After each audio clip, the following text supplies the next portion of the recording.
was on the cross, he needed to fight the one who defeated you. Because when Adam, the first Adam, was defeated, he was defeated by Satan. So he took the authority that belonged to Adam. God needed to go back to that same ring so that there would be a rematch.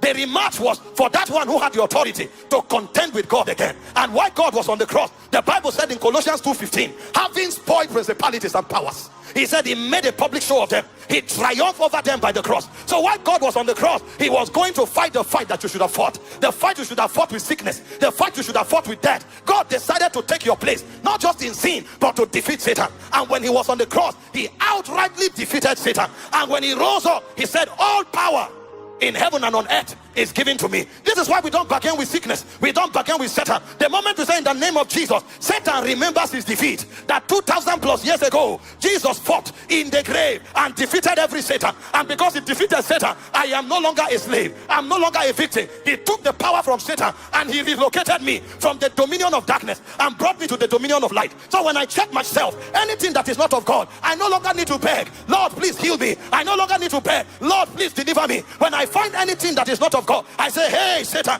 you have been defeated before. You don't have authority over here. In the name of Jesus, the sickness will go. In the name of Jesus, the tumor will disappear. Because the one that had the power to keep me in bondage has been disarmed. Satan no longer have the power. And because of the gospel, I can't be deceived anymore. Now I believe, because now I know.